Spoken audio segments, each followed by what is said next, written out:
All right, Philippe Bauer, welcome to the Green Pill Mini Podcast. Thank you so much for coming on. Just for folks listening, Philippe is out in Tacoma, Washington, focused on mindfulness informed and based therapy, including dialectical behavioral therapy, CBT, etc. But overall, I was just really inspired by his approach to and his tools and his modalities to being more aware of how you feel on a daily basis from a holistic perspective, not just from a very mental, like what thoughts and feelings am I having. So with that said, Philippe, welcome to Green Pill. Hey, Alex, thank you for having me here today. My pleasure. So what got you into mindfulness-based therapy? Because your background's quite interesting, having done 5 years in community clinics from inpatient to outpatient to private practice. You had some background in business before that. So like what brought you to this point? Actually, what brought me to this point was my own personal journey. I was introduced to mindfulness as both a spiritual practice when I was exploring Buddhism and some others. And then I was introduced further when I was doing some yoga. And then as I became a clinician, I started reading statistics about how mindfulness allows clients to feel more empowered in their lives with the ability to be present with a moment without judging it. And then I was inspired to continue my quest. And so when you found Buddhism and yoga and mindfulness based practices, what were you like before you found them and how did they help you shift as a person? We all grow and change. Yeah, like so many individuals before I found the concept of mindfulness, tended to be a little bit dysregulated emotionally. Things would happen in life and I would get overwhelmed with them, and that overwhelm would impact either my work life, personal life, or sometimes even both of them. So, through the ability to first learn meditation, which is part of the mindfulness practice, I was able to kind of put my mind at rest. And then through the use of everyday mindfulness, which allows you to be present, I was able to focus on what needs to be done and just be at peace. Mm. Specifically, I learned the mindful self compassion, which actually teaches us how we talk to ourselves gently and accept stressors in a more loving and caring manner.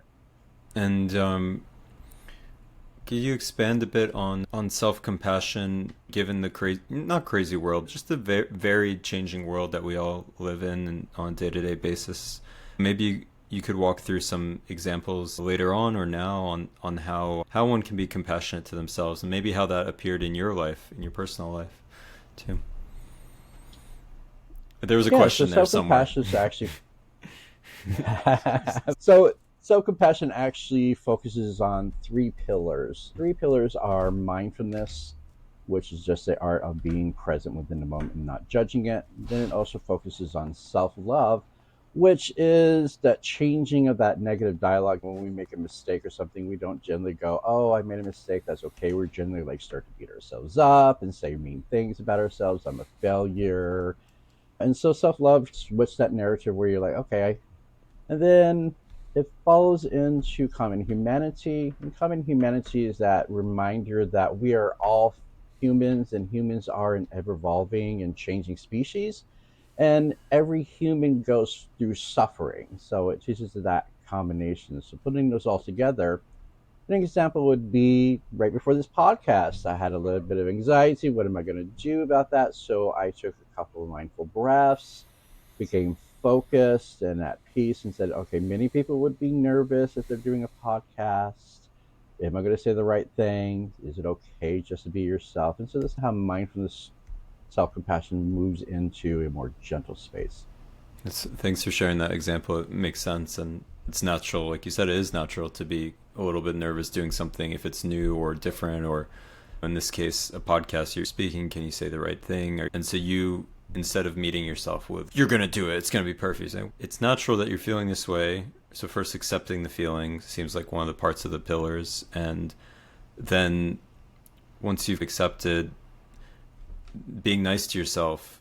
Is there ever a time where you're neutral? Because I know Buddhism sometimes is about sometimes being neutral in certain cases, like not positive, not negative when judging or when approaching a feeling. Does that ever come up for you? Yeah, the whole concept, of course, mindful self compassion is about that neutrality because it does start with that mindfulness piece, which is being present in the moment and not judging it. A feeling is just a feeling, it's neither good or bad. A Mm, situation is just a situation, it's neither good or bad. So it teaches you that kind of centering so we don't get into that whole concept of, oh, this is good, so it's really great, or this is bad, so I must be overwhelmed. So it teaches mm. us just to live in that middle space, and it ties into also like dialectical behavior therapy. Dialectical behavior therapy actually teaches a wise mind, which is that combination of the centerpiece between intellect and emotions. It's very similar to that being neutral. And the wise mind for folks, because I'm sure you would use it in your practice, is teaching. Can you expand on a little more? I didn't. Could you? Yeah. Could you talk a little bit more about? So there's neutrality and non-judgmentalness of the feelings, and then the wise mind. Where do you go from there? Is that the wise mind? And, So, where you go from this, just to give an example of how I actually do teach this in our sessions, when I'm mm-hmm, teaching self compassion mindfulness, I start off with helping individuals to understand what is the concept of being neutral or present with the situation.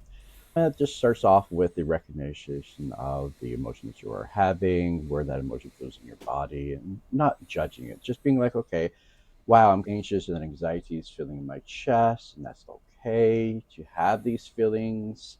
You should just be with it for a moment, understand how that's impacting your body.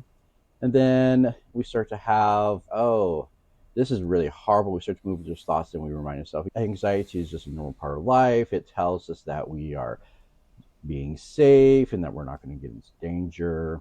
And then as we move forward into that common humanity, again, that would be the whole concept of anybody would feel this way if they were in these kind of positions, and just to be there and move into it, experience it, and then start to move through.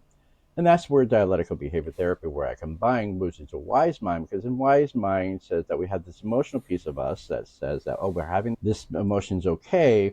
And then it blends in some logic to where the understanding of what's causing this situation, what can we do about the situation, it brings us further and further into a space of neutrality, both emotionally and also a lot of times physically and spiritually.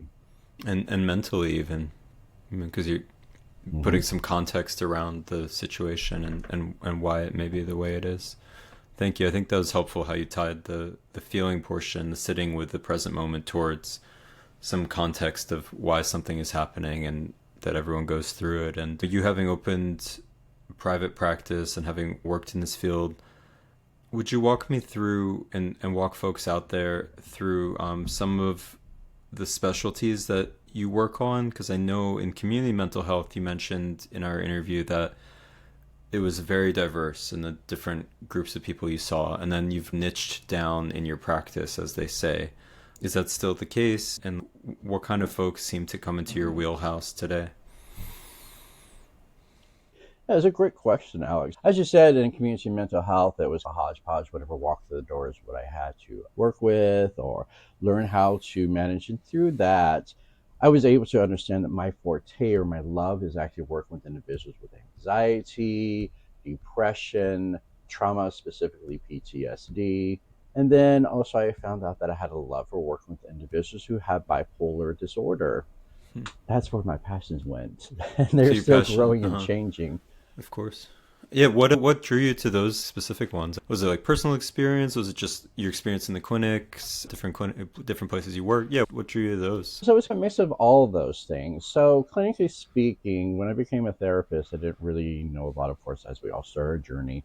And I had learned that I enjoyed working with individuals with bipolar disorder. Their unique situation of both being a biological trait and also their environment around them is what is so special about bipolar. That is a dual thing. I became fascinated with Hmm. that. And it actually went on to my love of learning about neuroscience and the neurobiology of the human being.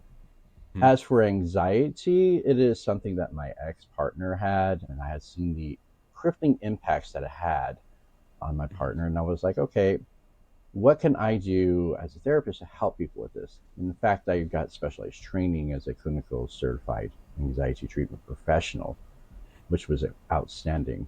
And then depression is my own personal journey as well as trauma. I've had depression throughout my life, been in therapy off and on for, and then trauma. I had trauma within the military. Mm. And so why those are my specialties, because this draws in my personal story. And I think often therapists are drawn to this field because of our personal stories. I think so too, and I'm like proud of you and just glad that you shared it because not every therapist that comes on here wants to share their personal stuff, and I think people really like to hear that and like really identify with you. Do you mind if I ask? And I guess you got into the field 5 or 6 years ago, and what made you become a therapist? If you'd like to share, and if not, that's okay. Yeah. Yeah, I love sharing this story actually. Okay. According to my mother, when I graduated with my MSW from Mm. Walton University, the first thing she said to me is, "Thank goodness you finally did what you said you were going to do at 4 years of age." Wow. So at four, I had actually said that I was going to be a therapist, and life being life, I took the route of actually going into retail, working into retail management, and working in other industries, going into management. And at 35, I said, you know what? I'm just going to do what I finally want to do. And so I started my journey at age 35, starting with my bachelor's and work up into my master's. And I love that story because it's such a representation, because often we feel that the older we get, we can't do things. And Mm-hmm. I flipped that narrative and was like, okay, you know what? I might be up in my late 30s, heading into my 40s, but I can do anything I put my mind to. Yes, I definitely echo that. And that's really cool. And so when your patients are like maybe struggling with a life decision, do you ever share that anecdote? Yes, I do. I have a tendency to share what we call therapeutically appropriate self disclosure. Mm-hmm. Okay. And often when I work with some of our older clients that are like looking at making a career change and they're just Mm-hmm. like, oh no, I'm not going to be able to make it, I actually share that story with them. Mm-hmm. And I know for a fact that I've inspired four clients who then Mm-hmm. went back to school. And then some of my peers who were older were like, wow, you got a master's degree in your 50s, 40s? And I'm like, yes. Wow. Excuse me, I apologize. Yeah, I no, I think I totally believe that myself, just as a small therapeutically appropriate story about myself, and that people can do whatever they want, and especially in the US, and if you're under resourced it's definitely harder, but I like that story. And so it must have been an adjustment coming from retail management to therapy, but you were so focused on it by first you had to get your bachelor's or complete it, then you had to get your master's, then you had to do some supervision. It was not a probably not a an easy, or it wasn't a short transition. I imagine it took like at least 3 years maybe, or four. Oh, I wish it was that short. How I long did it started take? my journey with my. So I started in 2011 on Uh-huh. my journey. So I was working two full time jobs, going through my bachelor's, or at Oh that my time the god. associates. And then I graduated with my bachelor's in psychology in 2016 in May. And then at the end of May, I started my master's journey. And then Wow. I finally graduated in 2019. Wow. So it took, not that it took you 8 years, but you were working as a full-time adult. You had to support yourself and maybe others. So you were, and how did you self-regulate on this journey? How did you look at it as a marathon that needed some pacing? How did you take care of yourself working so much? Just curious. Alex, I would love to say I took great care of myself, but like many college students, I got very little sleep Yeah, I because I bet. was working. Like I said, when it began, I was working two full time jobs and also taking a full course load. So I would Yep. often be up until 2 o'clock in the morning just working on coursework, get a few Mm-hmm. hours of sleep, get up and go start the routine. Damn. It's not until I moved into my master's that I was able to do a little bit more life work balance and school balance. Mhm. I went down to working just one job, and then I had a set routine as to when I did all my coursework, which was made me more successful as I moved into my master's. Dang. Yeah, so you really worked hard for this, obviously, and I'm sure you appreciate it. And it was worth it, right? The transition. Oh, Yeah, every yeah. single You're minute. smiling. If I people don't see on camera, he's smiling. I love it. Um, I wouldn't trade this field now that I've got into it. I won't go back to anything else. Hmm. Yeah, so you've found your niche in the world and how you want to help people and how you want to show up, and even your mission, if I dare say. When people come to you and they might be struggling with anxiety, depression, I'll say trauma, leaving out bipolar maybe for a second. And frankly, I'm not someone that can deploy the DSM or the diagnostic manual for psychology myself. I have no authority to do. With that said, anxiety can come up in any part of life, and having a rough time, depression, long term, chronic, or in a shorter time, can come up at any time, even when someone's doing well. And how do you, yeah, how do you see like anxiety or depression in the context of life adjustment for your patients? Like something like you went through. You were doing retail, probably didn't like it or probably knew something you want to do something else, but A, taking the step, B, or first deciding to take the step. How do you give people, what's the playbook? What do you talk to people about when they're experiencing anxiety and depression related to their life, their career, their life situation? Yes, every person that I talk to, I like to do this approach in which everybody, of course, is individual, and I treat them like a blank slate. So I don't buy those generalities about anxiety or depression. Every client, I get to know their story. And one of the questions I do ask is if they say, "Oh, I'm anxious all the time," I go, "Can you help me understand how you know you're anxious?"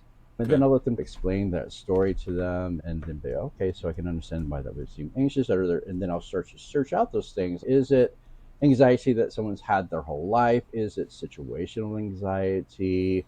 Is it a phobia? Because phobias are part of anxiety.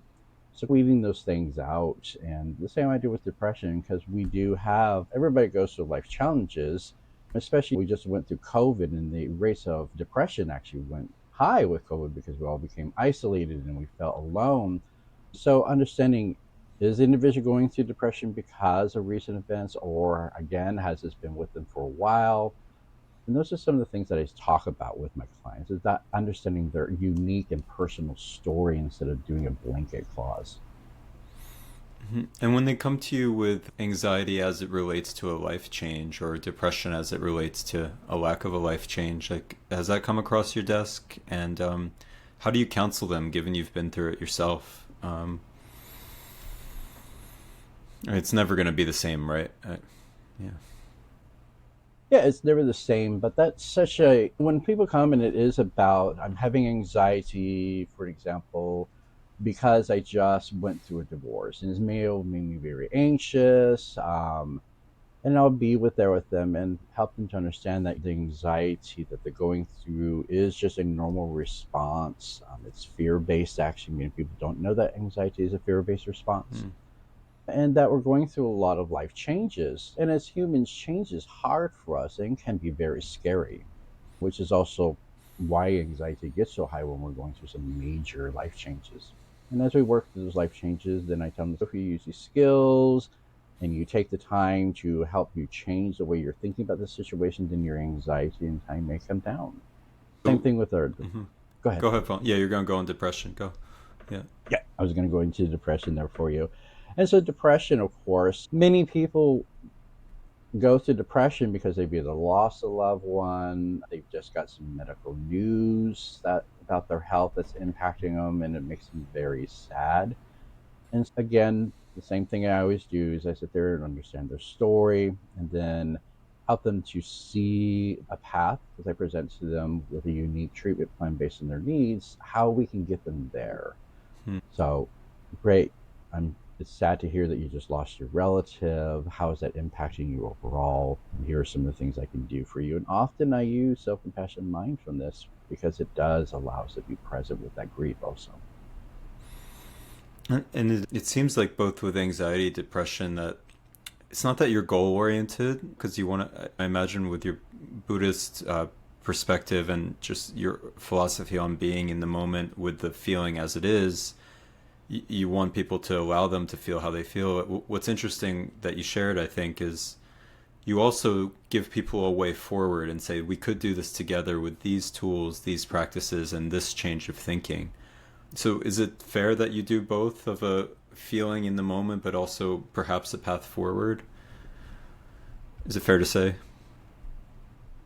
Yeah, they are not mutually exclusive, because even while being present within the moment, we are always working towards that future that we're trying to, we understand that we're here with that emotion so that we can then move forward. Like if we have a job interview we're doing and we're feeling some anxiety, we can be present with that anxiety before that job interview, understand what's causing it. And then because of that, we're able to move into it and then do that job interview with less anxiety. So that's moving towards that path. And that's always important because it is understanding where we need to go and using these tools and the appropriateness of. And that's one of the things that I help people understand is that these all have times and places that we use them, and that they're all not to hold us in place, but to help us to grow and change. And right, so it's not just a this is recognized where we are, but there may be a way forward here where you're not suffering as much. At least, is that yeah a decent summary? I always just wonder from the That'd be a Buddhism perfect summary. perspective. Thank you, thank you. From the Buddhist perspective, it's suffering is always there, but I guess I one part I always took issue with. My best friend really subscribes to Buddhist philosophy, and we always have some good debates. Is well, if the suffering is there, isn't there a way to ameliorate it somehow or mitigate it or reduce it? And he doesn't dispute that, but it sounds like in your practice you give people both a feeling of, you help them be present, but you also help them see a way forward. I guess I'll ask you one more just on personal interest with depression, with longer term depression, and you having suffered from it yourself at times on and off, and being in and out of therapy. How do you counsel people with longer term depression? And again, I know it's not cookie cutter, but I'm just curious your take on it. Yeah, so individuals with a longer term depression, or what we call persistent depressive disorder, Uh which huh. are individuals that have had depression for 2 years or more with no relief for more than 2 months. What I do is that I do have to use some of the more traditional therapies where I step into either dialectical behavior therapy, which is my favorite, even though I also use cognitive behavior therapy. So I'll combine my two practices because both cognitive and dialectical behavior therapy do have mindfulness chapters in them, because they understand that we do have to have some mindfulness and that ability to be present. Um, so I'll create a treatment plan in which we teach stuff like behavioral activation, because often people with depression get to the point where they can't do anything, they don't want to do Mm-hmm. anything, they feel really demotivated.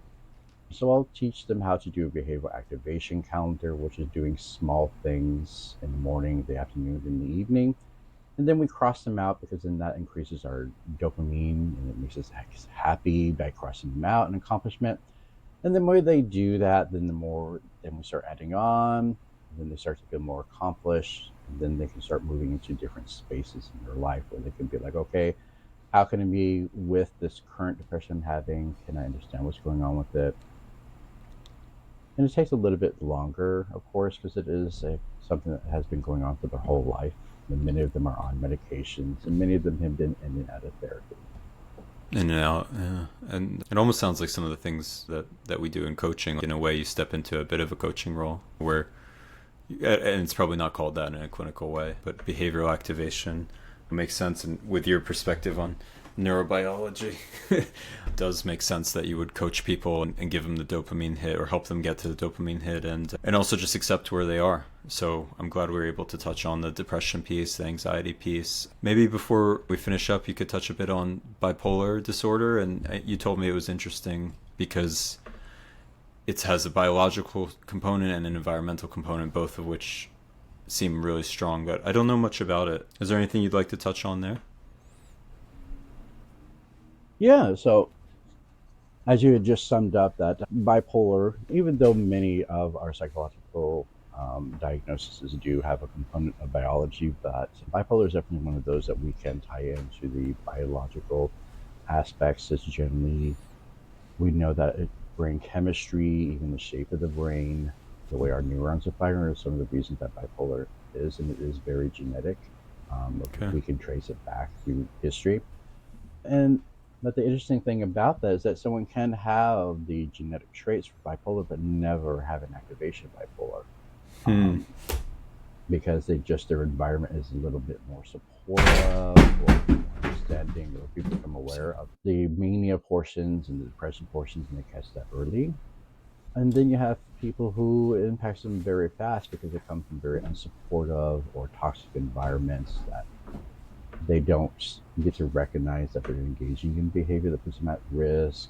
Because often people with bipolar will have higher risk of suicidality, substance use. Um, they can go on spending sprees. I can tell you how many times that a client has told me that they've spent like $1,000 they didn't have or bought new cars just because they wanted it during that moment.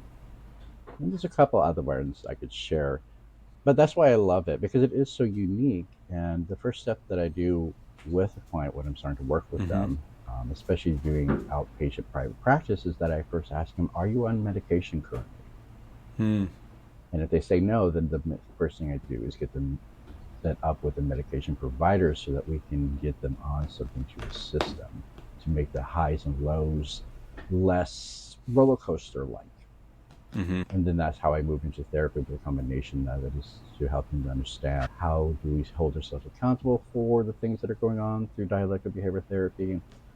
How do we handle those ups and downs, because that's the hardest part, because they often can swing between being really depressed and really hyper and not getting any sleep, helping them to understand how to be present with that. That's a tough one to be present with, huh? If it's switching so quickly, if it could be a daily switch, or it could be daily, right? Almost, or at least every few days, Rarely a is it week or two. daily. Rarely it's daily. Mm-hmm. Yeah, a lot of times. Yeah, a lot of times it can be depending on, because there is rapid cycling. It can go from week to week. Week Generally to week. speaking, though, clients with bipolar tend to have periods where they're like mania for maybe a week or two, maybe Mm-hmm. three sometimes, and then they have depression for like months. Um, Okay, interesting. So that's so it all. does Yeah, vary. it's not daily, but it's still stark when the mania comes back or when the depressive symptoms come back. And you lead with efficacious meds, and then you consult them on a treatment plan. Excuse me. Very good. We touched on bipolar. We touched on anxiety and depression. We'll probably leave trauma out for the purposes of today, although I think folks can find you for that. Is there anything else you'd like to touch on today, that like a message you want to get out there for folks? And otherwise, thank you so much for coming on, and we'll definitely let folks know where to find you. Alex, thank you so much for having me on. The only thing that I would like to leave people with is that in today's society, thankfully, we're starting to understand that mental health is highly important. And I would just say empower yourself, seek out therapy. If you feel that you are having some mental health issues, you're going through a stressor in life that you need help with, it is okay to go ahead and seek out a professional. That is what we're here for, is to help you through these times and that you're not alone. Because often that's what people feel, is that they're alone and they don't know what to do. So just seek out a professional. We are out there for you. Awesome. Yeah, I really like that message. Thank you for ending with that, because we need to be open about mental health, even if it's tough. We need to talk about it, and there's so much support out there, and people are so understanding. Thank you so much for coming on again. Where can people find you, whether it be social media, website? If you could please just give us your website here. Yeah, so people can find me at www.amethyst-therapeutics.com. You can also find me on Facebook as Amethyst Therapeutics PLC, and I'm also on Instagram under the same name. Okay, awesome. We will link those in the notes. Thanks again, and we'll talk to you soon. Bye.